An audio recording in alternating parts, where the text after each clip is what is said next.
Saudara-saudari yang terkasih, saya lagi ditanya apa arti, apa sejarah tanda salib. Memang tanda salib untuk kita Katolik, untuk gereja-gereja Timur, Ortodoks atau terikat pada Roma juga adalah caranya kita mulai doa dan tutup doa, atau mulai suatu gerakan seperti makan, seperti saya lihat orang yang di lapangan untuk sepak bola buat tanda salib sebelum mulai, dan pokoknya membuktikan bahwa kita mau melakukan sesuatu atas nama Allah Bapa dan Putera dan Roh Kudus. Sayangnya tanda salib sudah begitu biasa sehingga orang membuatnya tanpa pikir. Saya ingat waktu saya di kamp pengungsi di Papua New Guinea, ada sekolah, dan dalam sekolah itu ada di kamp itu ada sekolah, dan dalam sekolah itu ada anak Katolik. Dan satu kali seorang guru yang Protestan mau mulai mengajar dan berdoa, dan orang Katolik buat tanda salib. Guru itu berkata, "Anak-anak, kamu buat tanda salib atau mengusir lalat?" Karena begitu kurang ajar tanda salib itu. Ini perlu kita sadari. Sadari pertama sejarahnya. Sudah lama sebelum Yesus lahir, kalau mau memberkati orang-orang Ibrani, membuat di atas dahi orang satu T. Ini huruf terakhir dalam ajab orang Ibrani, dan ini huruf untuk Torah, yaitu hukum yang disampaikan Allah kepada Musa di atas Gunung Sinai. Maka dengan buat itu di atas dahi orang itu, membuktikan bahwa diharapkan orang itu akan bertindak sesuai dengan hukum Taurat, sesuai dengan aturan.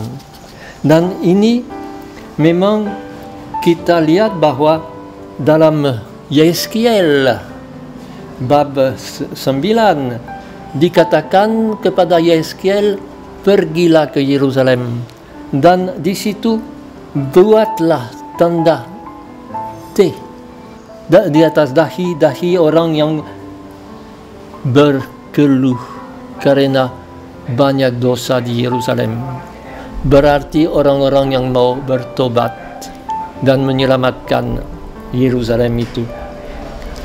Ini juga saya kira dibuat oleh Yesus. Yesus seringkali memberkati, dan saya kira dia ikut memberkati dengan T itu, yaitu dengan sungguh-sungguh menghargai Taurat.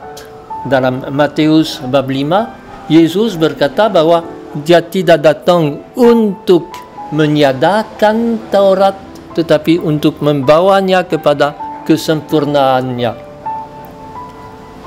Maka itu yang dasarnya. Maka lama-kelamaan orang-orang pengikut Yesus mengubah T itu dengan menjadi salib lengkap, dengan ingat akan salib Yesus, akan yang menjadi kurban yang menyelamatkan kita. Kita mulai bergerak atas dasar kurban Yesus, kematiannya di salib dan kebangkitannya. Dan dari Tertullian, seorang bapa gereja dari abad ke-2 dan permulaan abad ke-3, Tertullian menulis bahwa pada permulaan dan penutupan semua kegiatan, kami orang pengikut Yesus menandai dahi kami dengan tanda salib. Kita juga tahu bahwa kalau kita mau mendengar Injil, kalau kita semua buat tanda salib di atas dahi, di atas mulut, di atas hati. Saya memikirkan pikiran itu, mau mengucapkannya kepada orang lain, mau menyimpan dalam hatiku.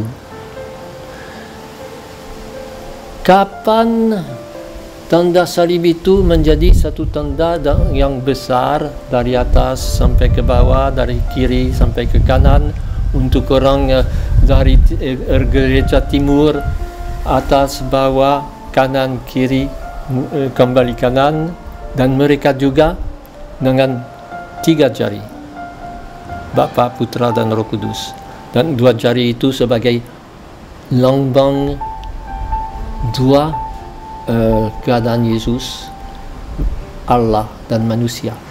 Mereka pakai begini. Bagus juga kita begini, tidak apa-apa. Pokoknya kita menyatakan bahwa kita mau melibatkan pikiran kita, melibatkan hati kita, melibatkan tenaga kita. Dulu orang-orang dari bangsa Ibrani sebelum Yesus datang, mereka memakai yang disebut tefilin, yaitu semacam kotak kecil dengan kata dari kitab suci di dalamnya, diikat di kepala, diikat di bahu.